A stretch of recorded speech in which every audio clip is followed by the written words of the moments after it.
बोलो जयकारा बोल मेरे श्री गुरु महाराज की जय। सभी गुरुमुख प्रेमियों से सप्रेम जय सच्चिदानंद। महापुरुषों का अवतार संघर्ष करने के लिए होता है, दुख सहन करने के लिए होता है,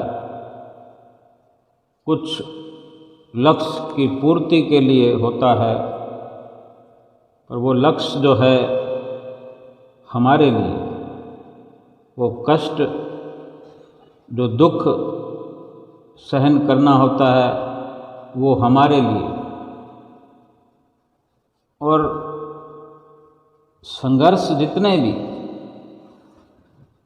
करते हैं महापुरुष हम जीवों के लिए, कि फिर हमें संघर्ष करना ही न पड़े किसी प्रकार से भी, न तन का, न मन का, न धन का।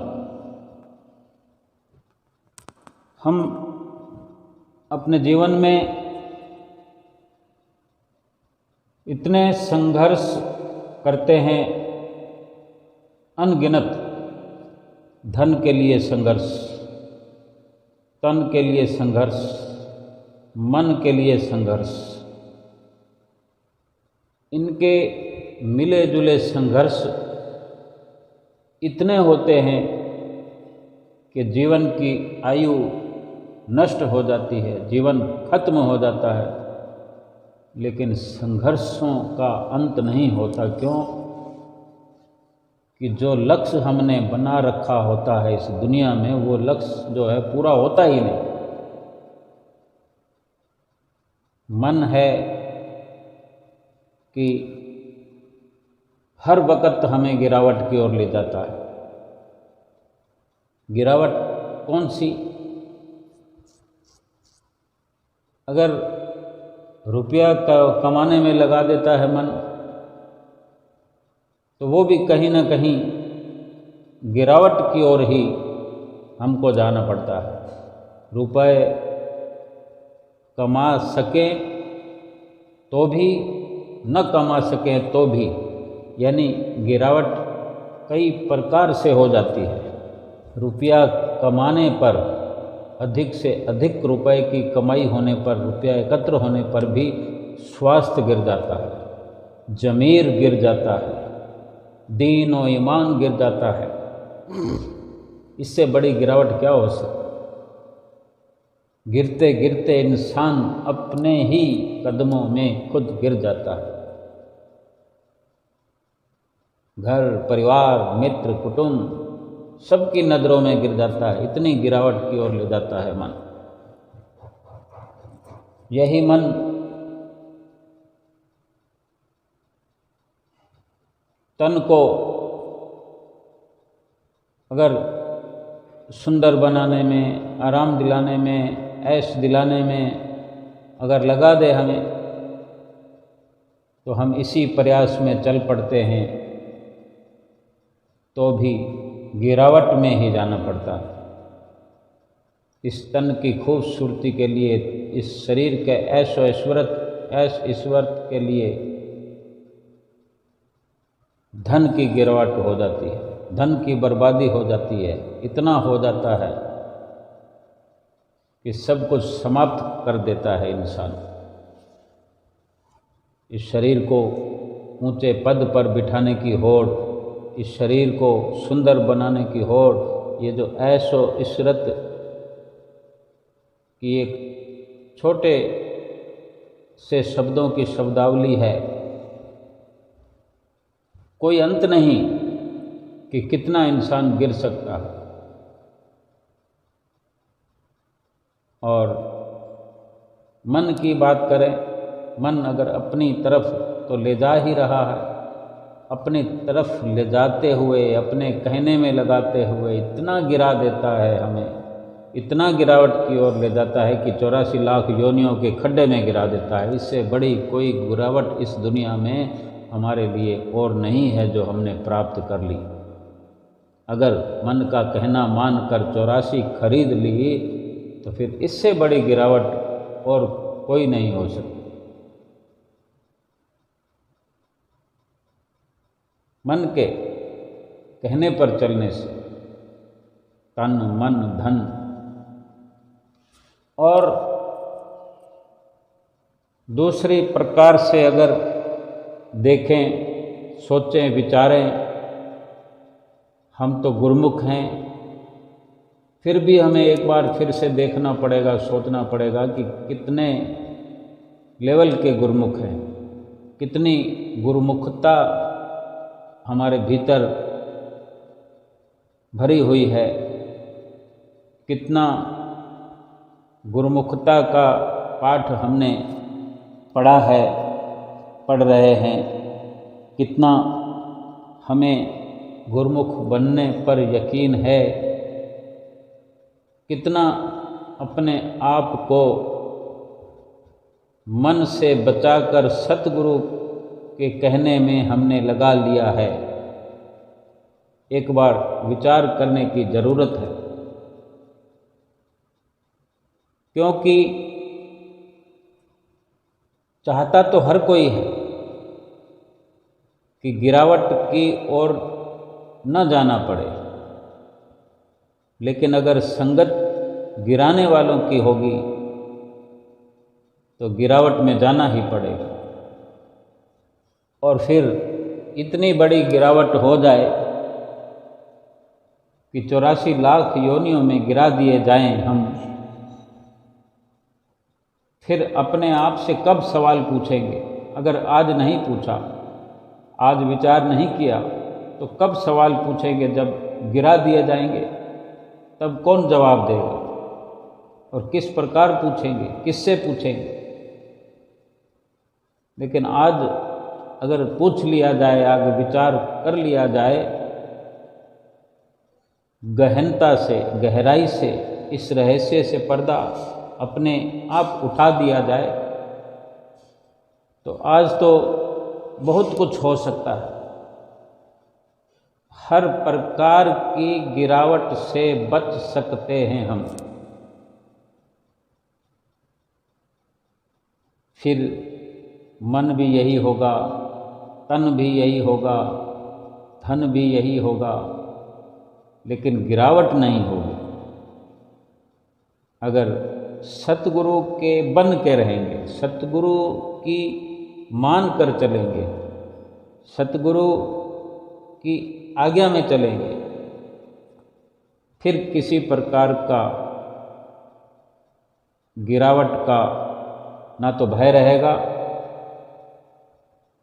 और केवल ऊपर की ओर उठने का, ऊंचा उठने का सिलसिला जो शुरू हो गया, फिर ऊपर उठते उठते अपनी जीवात्मा को इतना ऊंचा उठा पाएंगे कि संसार की सारी हदें तोड़कर, सारी हदें पीछे छोड़कर केवल और केवल प्रभु के धाम में पहुंच जाएंगे, और फिर दोबारा वहाँ से कोई गिरा सके ऐसा कभी संयोग नहीं बन पाएगा। ये केवल और केवल सतगुरु के आदेश पर, उनकी आज्ञा पर चलने से ही संभव हो सकता है।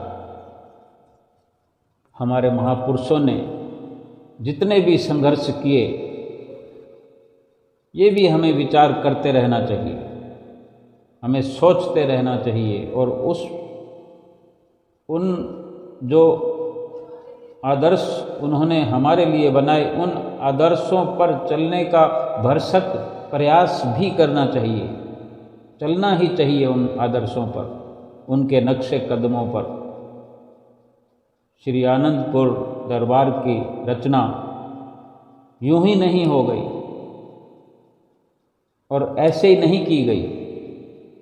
बड़े मकसद के लिए, बड़े लक्ष्य के लिए और बड़े संघर्षों से बड़े बड़े संघर्ष महापुरुषों ने किए। लेकिन आज हम भूलवश अगर भुला दें उनके आदर्शों को, उनके संघर्षों को, तो फिर वही स्थिति आ जाएगी कि मन के धोखे में आकर कहीं ना कहीं फिर गिरावट में चले जाएंगे। अगर याद करते रहेंगे, महापुरुषों की जीवनियों का अध्ययन करते रहेंगे, पढ़ते रहेंगे, सुनते रहेंगे और सुनाते भी रहेंगे। पढ़ने में भी लाभ है, सुनने में भी लाभ है, सुनाने में भी लाभ है, क्योंकि वो हर वक्त आँखों के सामने जीता जागृत एक नक्शा बना हुआ चलता रहे, हम देखते रहें और उनके नक्शे कदम पर चलते रहें, कभी भी भूल का शिकार ना हो। ये हमारे लिए इस जीवन का बहुत बड़ा सरमाया हो सकता है। महापुरुषों के जो हमारे लिए दुख कष्ट सहन करके सुख के आयाम जो हमारे लिए बनाए उन्होंने, हम भली भांति जान पाएं, समझ पाएं और अमल कर पाएं, तो हमारा हर पल सुख से व्यतीत होगा, हर घड़ी खुशियों से भरपूर होगी। ये लोक सुखी हो जाएगा और परलोक भी संवर जाएगा। हमारे श्री आनंदपुर दरबार की नींव रखने से पूर्व श्री परमहंस दयाल महाराज जी, जो कि टेरी में, लक्की मरवत में, इन इलाकों में जो हमारे श्री परमहंसों ने शुरुआत की, भक्ति परमार्थ की, और टेरी में जैसे श्री गुरु महाराज जी विराजमान रहा करते थे, प्रथम पातशाही गुरु महाराज जी, दूसरी पातशाही गुरु महाराज जी, एक बार कुछ प्रेमी लक्की मरवत के टेरी में जाकर श्री गुरु महाराज जी से प्रार्थना करने लगे लक्की में पधारने के, लक्की मरवत में पधारने के लिए गुरुमुख प्रेमी प्रार्थना करने लगे। उनके विमल प्रेम को देखकर श्री गुरु महाराज जी लक्की मरवत जिला बन्नू में कृपा फरमाई। गर्मी के दिन थे। लक्की मरवत के निवासी प्रेमियों ने श्री गुरु महाराज जी को एक खुले मैदान में, जहाँ केवल 4 दीवारी बनी हुई थी, वहाँ पर श्री गुरु महाराज जी का इंतजाम कर दिया। उस वक़्त बड़े ही सीधे सरल स्वभाव के, सीधे सरल व्यक्तित्व के लोग हुआ करते थे, और ऐसा ही साधारण वेशभूषा, साधारण खान पान, इतने आडंबर नहीं हुआ करते थे। आज उस वक़्त के मुकाबला कहीं सैकड़ों गुना अधिक खान पान पहरान के आडंबर हैं। श्री गुरु महाराज जी आज भी और तब भी प्रेम के भूखे, भाव के भूखे बनकर अपने प्रेमियों से केवल भाव ही चाहते थे, सच्चा हार्दिक विशुद्ध प्रेम चाहते थे। और आज भी हमारे हुजूर गुरु महाराज जी हमारा केवल प्रेम ही देखते हैं, आडंबर तो हमारे उपहार स्वरूप भेंट करने पर स्वीकार कर लेते हैं। ये उनका अनुपम प्यार है, उनका बहुत बहुत उपकार है। उस वक़्त चार दीवारी के अंदर जो व्यवस्था की गई, क्योंकि गुरमुख प्रेमी आसपास के गांव से चलकर आते थे, वक़्त की बहुत बहुतायत हुआ करती थी और लाइट वगैरह के रोशनी के इंतजामात आज की तरह नहीं हुआ करते थे, बिजली नहीं हुआ करती थी, बड़ी इस प्रकार की असुविधा हुआ करती थी। आज अगर 1 घंटा 2 घंटे बिजली गुल हो जाए तो कितनी असुविधा महसूस होती है। असुविधा को बर्दाश्त करने की हमारे भीतर सहन शक्ति नहीं है, परेशान हो जाते हैं। और उस वक़्त तो जब कोई वस्तु होती ही नहीं है तो फिर आदत सी बनी होती है। लेकिन कहने का भाव तो यही है कि इतनी असुविधाओं में हमारे महापुरुषों ने भक्ति का ये झंडा फहराया है हमारे लिए। श्री गुरु महाराज जी वहाँ उन दिनों बहुत साधारण वेश में रहा करते थे। केवल एक लंबा चोला पहनते और सिर पर तौलिया ढक कर रखते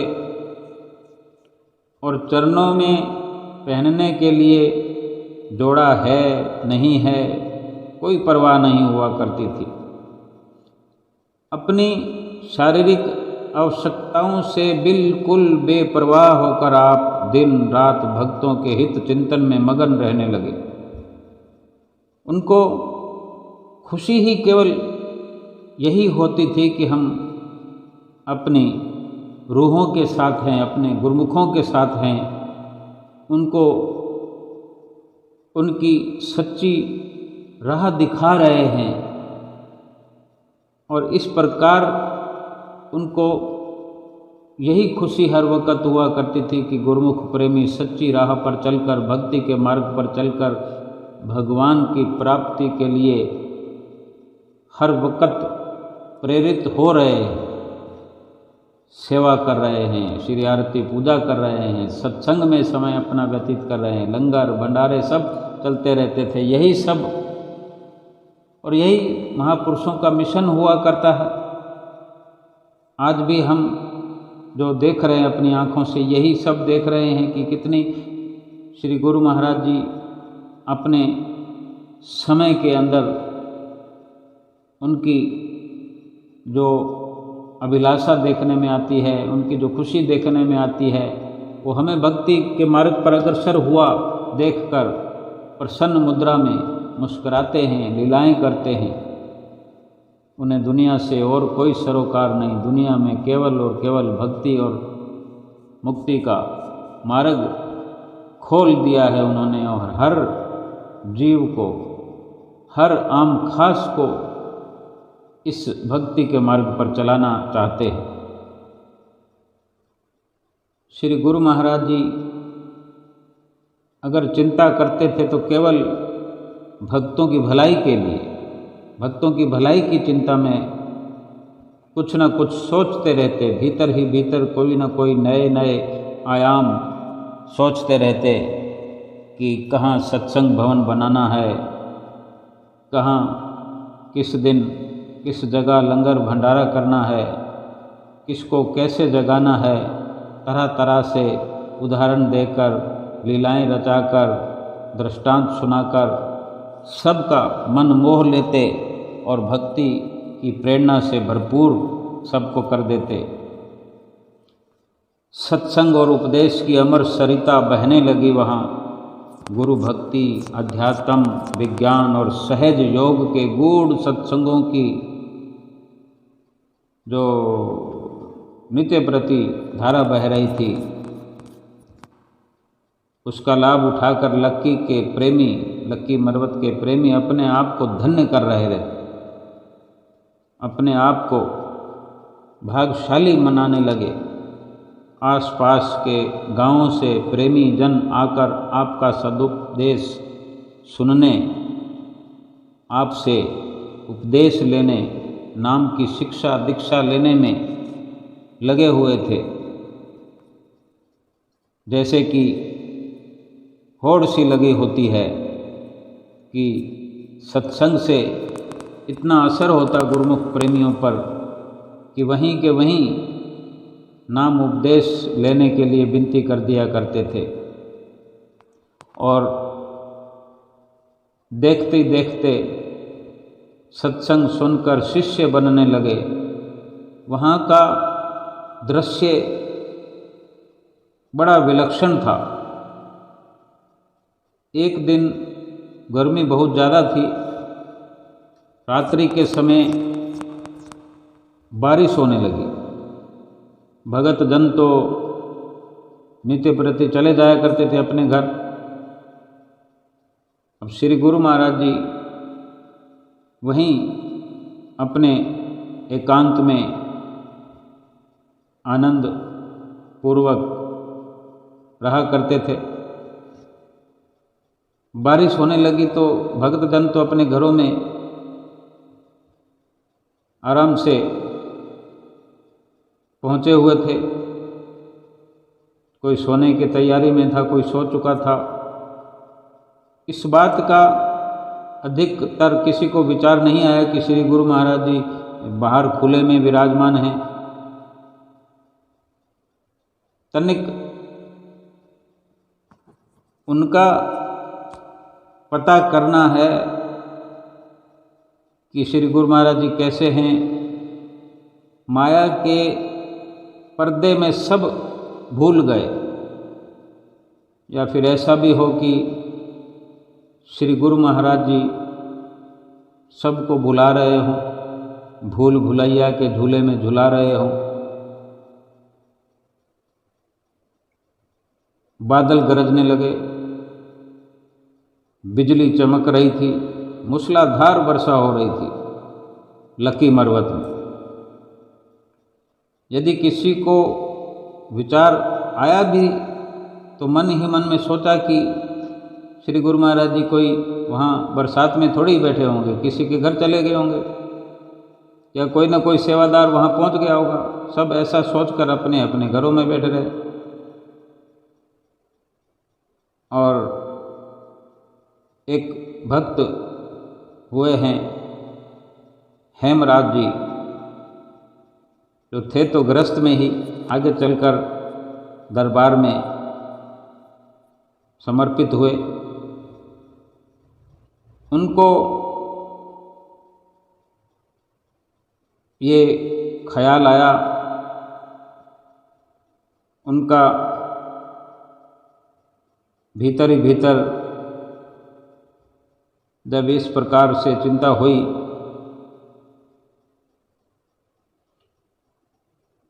तो वो चिंता अधिक बढ़ने लगी। सोचा तो उन्होंने भी कहीं चले गए होंगे, किसी के घर पहुंच गए होंगे, कोई लिवा ले गया होगा उनको। क्या पता श्री गुरु महाराज जी भीग गए होंगे, या भीगने से पहले किसी के घर गए होंगे। बड़े हार्दिक विशुद्ध प्रेम के कारण दिल से मीठा मीठा हल्का हल्का सा दर्द होने लगा। जब इस प्रकार की पीड़ा होने लगती है, प्रेमवश वेदना होने लगी, उसी प्रेम वेदना के लिए आप श्री गुरु महाराज जी का पता करने के लिए कुछ भक्तों को साथ लेकर और हाथ में लालटेन लेकर चल दिए। बाजार की ओर गुजरकर बाजार में पानी ही पानी चल रहा था और कुछ ठंड भी हो गई। चलते चलते रास्ते में भी सड़क पर पानी होता है, कीचड़ भी होता है। लालटेन लेकर चले जा रहे हैं कुछ भक्तों के साथ और बरसात के कारण ठंड हो गई। जब आप उस हवेली में पहुँचे जहाँ श्री गुरु महाराज जी विराजमान थे, तो जाकर क्या देखा कि पानी उनके पवित्र सिंहासन में से लगभग 5-5 फुट पीछे हटा हुआ है। पानी की एक सीमा बन गई है, ना कोई दीवार, ना कोई पलस्तर, कोई व्यवस्था नहीं। पानी अपने आप दीवार बना हुआ है। सिंहासन से 5 फुट इधर, चारों ओर से 5-5 फुट का एक सुरक्षा कवच बना हुआ है। पानी अपने आप रुका हुआ है और श्री गुरु महाराज जी अपने सिंहासन पर, बिल्कुल सिंहासन सूखा हुआ है। ये अद्भुत दृश्य देखकर भगत जी हैरान रह गए, मुख से कुछ कह भी नहीं पाए। आप वहाँ दंडवत प्रणाम करके एक तरफ बैठ गए, परंतु मन में पश्चाताप होने लगा कि वो तो स्वयं मालिक है। हमने तो बहुत कुछ सोचा, ये नहीं सोचा कि वो स्वयं मालिक हैं, वो चाहे जो कर सकते हैं, करन कराउनहार हैं। ये ख्याल क्यों नहीं आया? इतना सोच ही रहे थे। श्री गुरु महाराज ने पूछा कि इस समय अंधेरी रात में कैसे आना हुआ? अब भगत जी सोच में पड़ गए कि क्या जवाब दें, कि आपको वर्षा से बचाने आए हैं, क्या सूर्य को दीपक दिखाने आए हैं? कई बार दिल के उद्गारों को वाणी में प्रकट नहीं किया जा सकता। बहुत से अवसर हमारे जीवन में ऐसे आते हैं, आते रहे हैं और आएंगे भी, लेकिन हम भूल जाते हैं, बहुत कुछ भूल जाते हैं। लेकिन हमारे श्री गुरु महाराज जी बख्शनहार हैं, बख्श देते हैं, बख्शते चले जाते हैं, दयालु हैं, दया बरसाते हैं, दया बरसाते रहते हैं। हम अगर इस प्रकार से उनकी लीलाओं का वर्णन पढ़ें, सुने, किस तरह वो समय रहा होगा। क्या कोई करता है किसी के लिए? क्या ऐसी हिम्मत कोई दुनिया में दिखा सकता है हमारे लिए? क्या फिर भी हमको भुला देना चाहिए उनकी लीलाओं को, उनके संघर्षों को जो उन्होंने हमारे लिए किए, जो दुख उन्होंने हमारे लिए सहे? कितनी काली भीषण अंधेरी रात बिजली गरजती हुई और मूसलाधार बारिश हो रही हो, वो सब कुछ करने कराने वाले हैं। लेकिन हमारा फर्ज क्या है? हमारा चरित्र क्या होना चाहिए? हमारी सोच विचार क्या होनी चाहिए? क्या उनके उपकारों को भुला दिया जाए? उन्होंने किस लिए ये सब कहा, किस लिए सहा?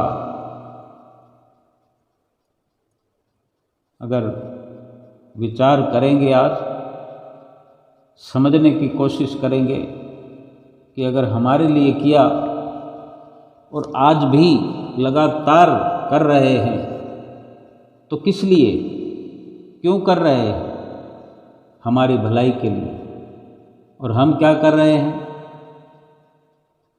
हम अपने भलाई के लिए यत्न कर रहे हैं या मन के भुलावे में आकर के, मन के कहने में आकर के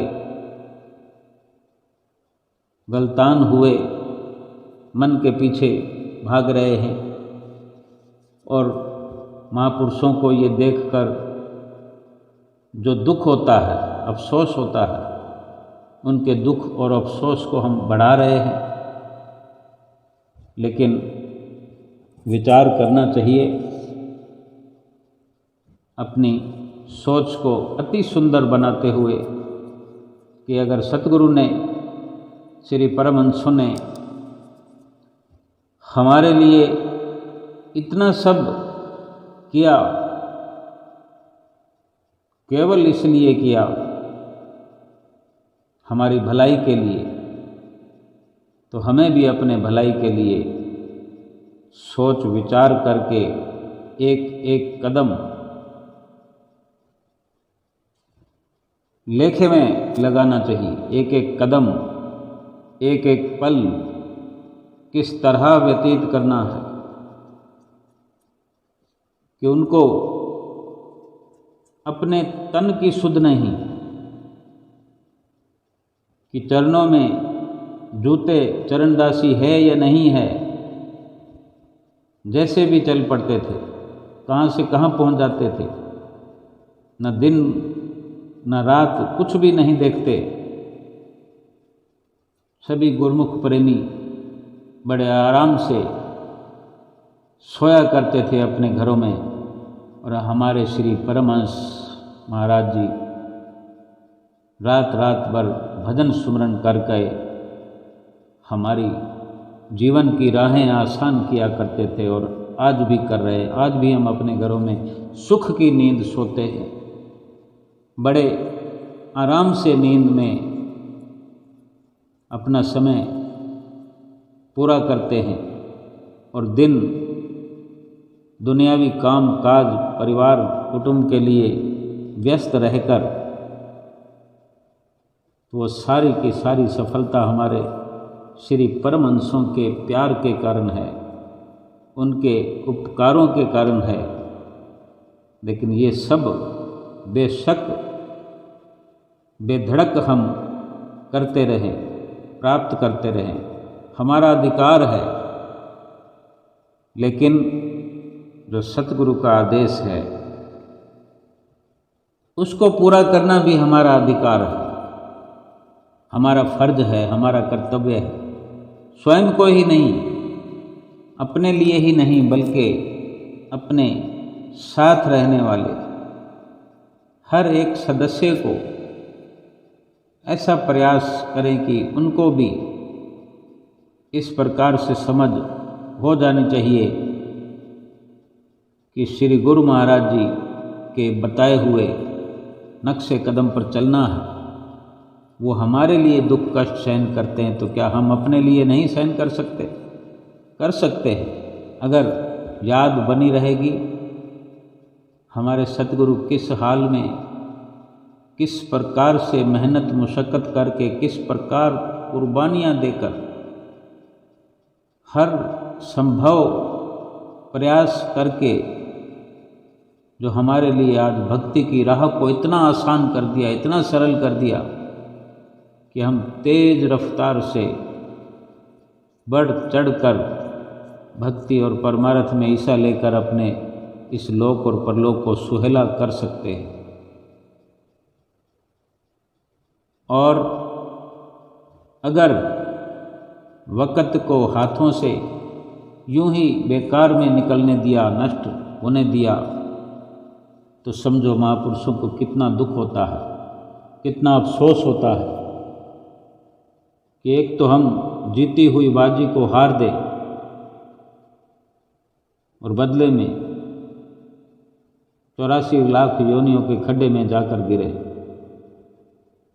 साधारण से साधारण माता पिता भी नहीं चाहते कि कोई संसार का भी दुख कष्ट, संसार का भी कोई नुकसान अपने बच्चों को आए, और ये तो लोक और परलोक का नफ़ा नुकसान है।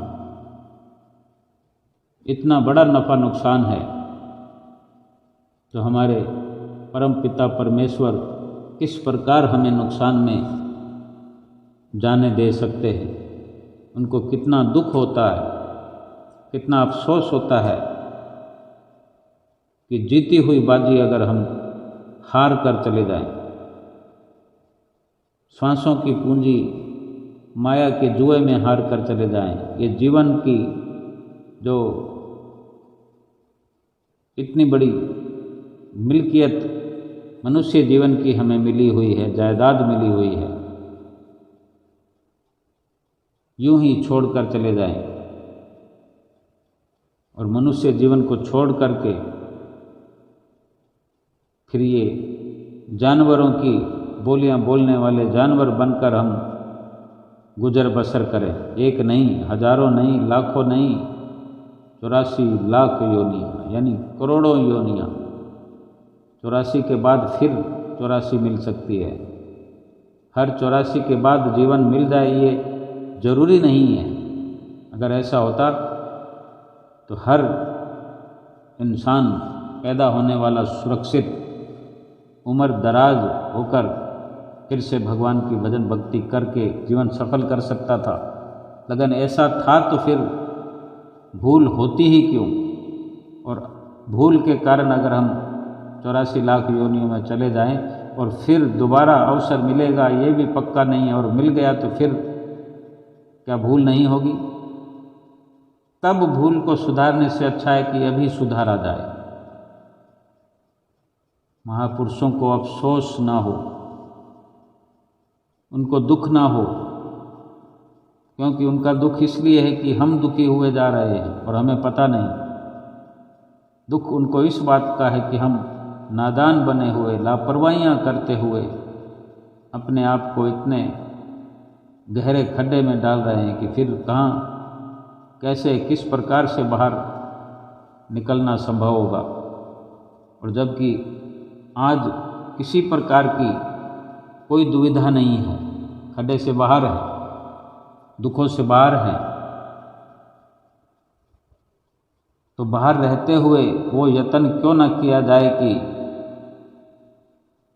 उस खड्डे में जाना ही ना हो, वो परेशानी आए ही ना, जिससे कि हम भी दुखी हो जाएं और हमारे महापुरुषों को भी दुख या अफसोस हो। हम अपने समय की कदर करते हुए, अपने समय को, अपने समय का मूल्यांकन करते हुए, कितने कदर की चीज़ है हमारा ये मनुष्य जीवन, कितनी कीमत की चीज़ है ये मनुष्य जीवन, कितना अनमोल है ये श्वासों का खजाना जो यूं ही जा रहा है। अगर 500 के नोट को, 2000 के नोट को कोई 150 रुपये में तब्दील कर दे तो भी बहुत बड़ा घाटा नहीं है। 2000 का नोट अगर 2-2 रुपये में भी किसी को दे दिया जाए तो इतना बड़ा घाटा नहीं है जितना एक एक श्वास करके ये संसार के क्षण भंगुर पदार्थों की कामना में, उनकी लालसा में ये श्वास पर श्वास लगातार जा रहे हैं, मिटते जा रहे हैं, समाप्त होते जा रहे हैं। ये इतना बड़ा नुकसान है कि फिर पूर्ति नहीं होनी। इस नुकसान को बचाने के लिए मन से तो केवल और केवल सतगुरु की भक्ति करवाई जाए, भक्ति में मन को लगाया जाए, भक्ति की प्रेरणा अपने अंदर भर करके हर वक़्त नाम की कमाई में लगे रहे। संतों के सत्संग में जब जब भी मौका मिले सत्संगत की प्राप्ति करते रहें। सत्संग के अंदर, सत्संग में बैठ करके जो शिक्षा मिले उसे भली भांति सिरोधार्य करके बड़े आसानी से शीश पर धारण करके अपने लोक परलोक को संवारने का भरसक प्रयास करते रहे। सेवा का भी अवसर मिले, कई प्रकार की सेवाएं मिल जाती है जो हमें आसानी से हम कर सकें, वो सेवा भी मिल जाती है। प्रयास करते रहें कि किस प्रकार मैं अपने मन को सेवा में लगा पाऊँ, किस प्रकार मन को सत्संग में लगा पाऊँ, किस प्रकार से श्री आरती पूजा में खड़े होने का साहस जुटा पाऊँ। समय भी हमारे पास बहुत है, लेकिन समय कहाँ खर्च करना है, ये सदुपयोग और दुरुपयोग, इसका फर्क समझते हुए अगर समय खर्च किया जाए, दुरुपयोग से बचकर सदुपयोग अगर समय का हो जाए कि समय कम से कम जितना फरमान है श्री सतगुरुदेव महाराज जी का कि श्री आरती पूजा करना है, सेवा करना है, सत्संग करना है, दर्शन करना है और सुमरन ध्यान करना है, ये नित्य प्रति, और 2 घंटा भजन अभ्यास करना है, करना ही करना है।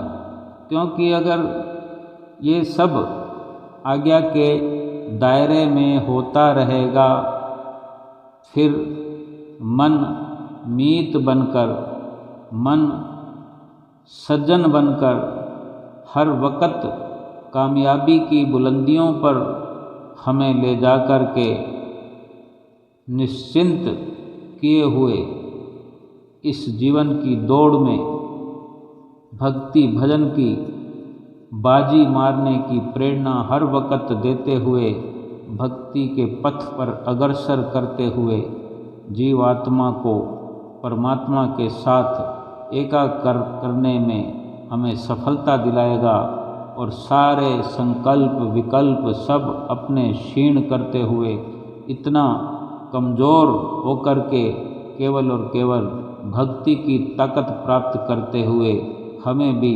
भक्ति से भरपूर करने की प्रेरणा दे कर के हमारा सहयोग करते हुए हमारा ये लोक भी सुखी करेगा और परलोक भी सुखी बनाएगा। हम चाहे अभी से शुरुआत कर सकते हैं, सुबह से कर सकते हैं, दोपहर से कर सकते हैं, शाम को कर सकते हैं, कल से कर सकते हैं, और यूं ही अगर हम चाहें तो फिर रोज़ कहते रहेंगे कि कल करेंगे कल करेंगे।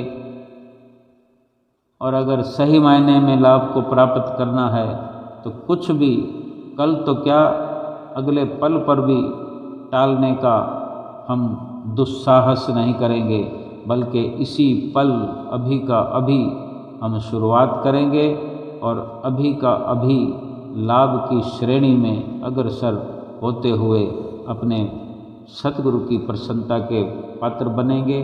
उनकी ढेर सारी प्रसन्नता प्राप्त करते हुए, आशीर्वाद प्राप्त करते हुए जीवात्मा को परमात्मा से मिलाकर एकाकार करके अपने निज धाम में पहुंच जाएंगे। बोलो जयकारा बोल मेरे श्री गुरु महाराज की जय।